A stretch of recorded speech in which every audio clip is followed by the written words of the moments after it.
ये जो हम गीत सुन रहे हैं, ये भाई जगतार मसीह जो है उनका कंपोज किया हुआ हम गीत सुन रहे हैं। और अक्सर मैं ये गीत सुनती रहती हूँ उसकी शुक्रगुजारी करने के लिए।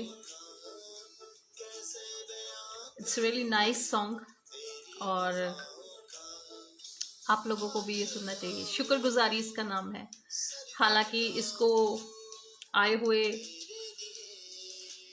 1 साल हो गया है।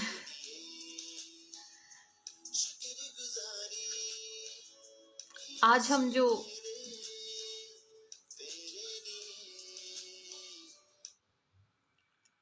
जो चर्चा करने जा रहे हैं खुदावंद के कलाम से, वो हम नए साल के मुतल्लिक करने जा रहे हैं। जो नया साल हमारे लिए आ रहा है, जैसे कि हमें पता है कि आज सबको पता है कि आज लास्ट डे था 31 दिसंबर। तो सबको पहले प्रभु यीशु के नाम में सलाम। सब खैरियत से हैं? आप सब खुदावंद की पनाह में बने रहे।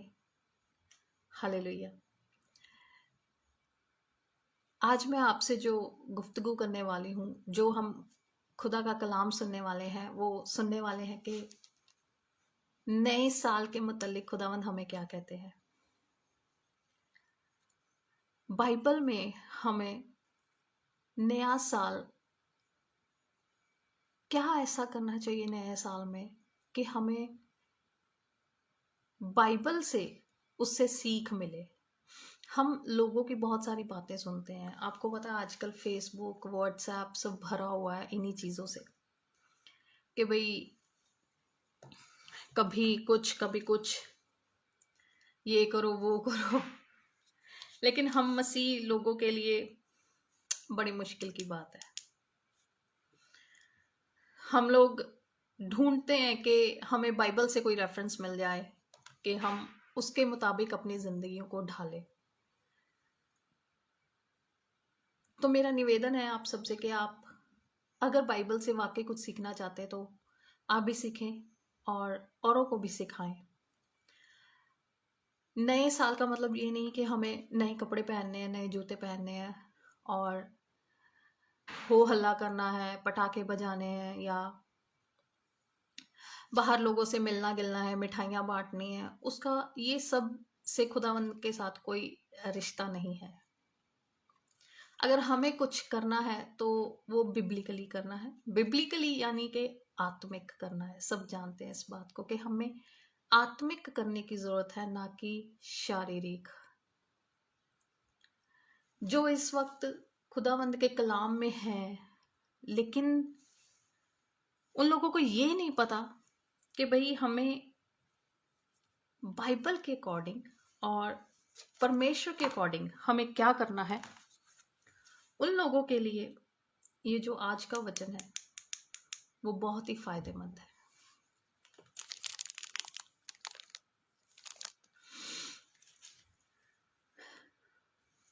लूका की अंजील आप सब जानते हैं। लूका की अंजील सब ने पढ़ी है और मैं आपके लिए फिर से एक ऐसा रेफरेंस पढ़ने वाली हूँ जिसको सुन के आपका नजरिया चेंज हो जाएगा बाइबल को पढ़ने का। कोई इधर उधर की बातें नहीं हमने लगानी, सब बातें बाइबल से और कोई फालतू की बात नहीं। सीधा डायरेक्ट वचन पे हम आएंगे। वचन क्या कहता है हमें? वचन कहता है लूका की अंजील उसका 13 चैप्टर और उसकी 6ठी आयत से मैं मात्र 3-4 जो है आयतें पढ़ूंगी आपके सामने और आप खुद देखिएगा कि वो हमें क्या बता रही है। कहती है कि लूका की अंजील 13 चैप्टर उसकी 6ठी आयत, फिर उसने यह दृष्टांत भी कहा। देखिए पहले तो हमें जब हम वर्स पढ़ते हैं बाइबल की तो सबसे पहले हमें पता होना चाहिए कि बाइबल की ये जो वर्स है हमें क्या बताना चाहती है, उसका कंटेंट क्या है, उसका बेस क्या है। इट डजंट मीन कि हम जो चीज एक भविष्यवाणी लिख रखी है उसको हम आज्ञा बना लें या जो आज्ञा लिख रखी है उसको नबूवत बना लें, या उसको हम वार्निंग बना लें, या उसको हम रवायत बना लें, कुछ भी रीति रिवाज बना लें। नहीं, हमें पहले कंटेंट देखना है कि एक्चुअल में बाइबल किसके बारे में बात कर रही है, उसका बेस क्या है। अगर हमें उसका पता लग जाता है तो हमें पता लग जाता है कि एक्चुअल में हमें करना क्या है। हमें फिर कोई भरमा नहीं सकता है कि जी यहाँ पे आज्ञा लिखी है, वहाँ पे आज्ञा लिखी है, ऐसा लिखा है, वैसा लिखा है। आपको किसी की बातों में आने की ज़रूरत नहीं है, आप खुद बाइबल पढ़ सकते हैं। ज़रूरत है तो कुछ फॉर्मूलोज की, आप कुछ फॉर्मूले अपनी ज़िंदगी में अपनाएं, आप बहुत अच्छे बाइबल पढ़ सकते हैं। आप पढ़ भी सकते हैं और आप दूसरों को भी पढ़ा सकते हैं। आप बता सकते हैं। अगर आपको फॉर्मूला पता होगा तो आप गलत नहीं होंगे। अगर फॉर्मूला नहीं पता होगा तो आप कुछ भी, कैसे भी, कुछ भी सुन के उस पर विश्वास कर डालोगे। 6ठी आयत कहती है, फिर उसने यह दृष्टांत भी कहा, किसी की अंगूर की बारी में एक अंजीर का पेड़ लगा हुआ था, वह उसमें फल ढूंढने आया परंतु ना पाया। तब उसने बारी के रखवाले से कहा, देख 3 वर्ष से मैं इस अंजीर के पेड़ में फल ढूंढने आता हूं परंतु नहीं पाता, इसे काट डाल के यह भूमि को भी क्यों रोके रहे। उसने उसको उत्तर दिया, हे स्वामी, इसे इस वर्ष और रहने दे कि मैं इसके चारों ओर खोद कर खाद डालूं, यदि आगे को फले तो भला, नहीं तो उसे काट डालना। हालेलुया, आमीन। कितना अच्छा दृष्टांत लिखा हुआ है। परमेश्वर ने हमें खाने पीने को, रहने को, सब कुछ मुहैया करवाया है, सांस दी है, इतना अच्छा माहौल दिया है, सब कुछ दिया है, लेकिन उसके बावजूद हम फल नहीं लेके आते हैं, तो इसका मतलब है हम यूजलेस है। अगर हमारे अंदर फल नहीं है तो उसने हमें काट डालना है। एक दिन ऐसा आएगा हम कट जाएंगे इस दुनिया से और हमें भाड़ में झोंक दिया जाएगा, जहां पे हमेशा का रोना और दांत पीसना होगा। लेकिन अगर हम फल ले आते हैं, यहां पे लिखा है फल लेके आना, अगर हम फल ले आते हैं तो हम बने रहेंगे अब्दी जिंदगी में। ऐसा नहीं है कि इसी जिंदगी में, फल इस जिंदगी में लाना है, लेकिन उसका जो हमें हशर मिलना है वो हमें अगली जिंदगी में मिलना है। आप सब जानते हैं कि हम ये जो अंजील है कितनी बार पढ़ चुके हैं, लेकिन क्या हम इसके मुताबिक अपनी जिंदगी में फल लेके आए हैं? नहीं लेके आए। लेकिन खुदावन चाहता है कि हम फल लेके आए। खुदावन चाहता है कि हम इस साल, जो हमारे साल निकल गए ठीक है, हमने नहीं सीरियस लिया खुदावन के कलाम को, लेकिन अब आने वाले साल में खुदावन चाहते हैं कि हम फल लेके आए। यहाँ पे जो बारी का जो स्वामी है वो चाहता है कि ये जगह जो है ना खाली हो जाए, ये बेवजह धरती को रोके बैठा है। लेकिन जो उसका रखवाला है, आपको पता है हमारा रखवाला कौन है? आप सब जानते हैं, यीशु मसीह हमारा रखवाला है। वो भेड़ों का रखवाला है, वही चरवाहा है, असली चरवाहा वही है।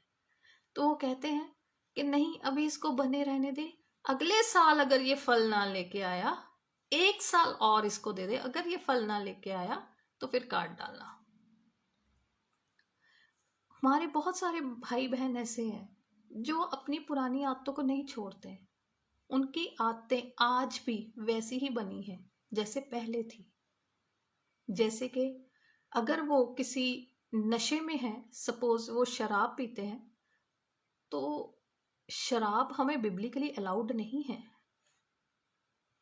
तो वो शराब ना पिए, वो ये आदत इस साल छोड़े। अगर कोई सिगरेट की लत लगी किसी को, अगर किसी को जुए की लत लगी है, अगर किसी को झूठ बोलने की लत लगी है, अगर किसी को पैसा खाने की लत लगी है, तो वो सारे ही, जितनी भी आपके अंदर वो अवगुण है, जिसको जिसको खुदावन नहीं चाहता कि आप उसको अपने अंदर रखें, एक मसीह होते हुए, एक मसीहत के अंदर होते हुए आप उन चीज़ों को अपने अंदर अगर रखेंगे, तो चाहे आप जितना मर्जी कोशिश कर लें, आप स्वर्ग के राज्य में नहीं जा सकते हैं। स्वर्ग में जाने के लिए एक ही रास्ता है, वो है सच। कहता है खुदावंद यीशु मसीह कहता है सत्य मार्ग और जीवन मैं ही हूं।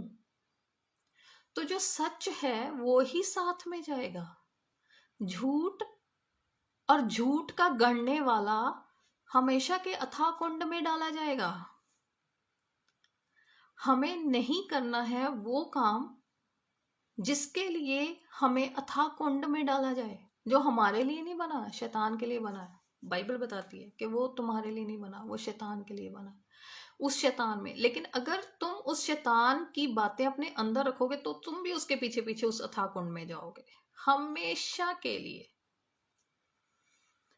हम इतनी मुश्किल से इस मार्ग पर आते हैं, इस मार्ग में इतनी मुश्किलें झेलते हैं, लोगों से हम 600 बातें भी कहलवाते हैं, रोज हम दुआ प्रार्थनाएं भी करते हैं, लेकिन उसके बावजूद हम नरक में डाले जाएं, उसका क्या फायदा?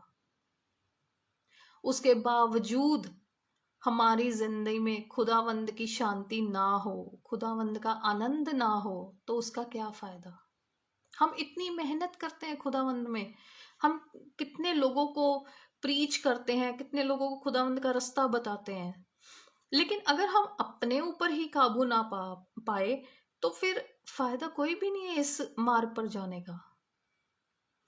ये जो हमें आज जो ये वचन है, ये वचन हमें बताता है कि इस साल अगर तुम फल नहीं लेके आए तो ये 1 साल और तुम्हें दिया जाएगा, ताकि तुम फल लेके आ सको, ताकि तुम काटे ना जाओ इस दुनिया से, ताकि तुम्हारा नामो निशान ना मिट जाए, ताकि तुम बहुत फलो, ताकि तुम बहुत आपके जो आत्माएं हैं, बहुत सारी आत्माओं को खुदावंद के रास्ते पे ले आओ।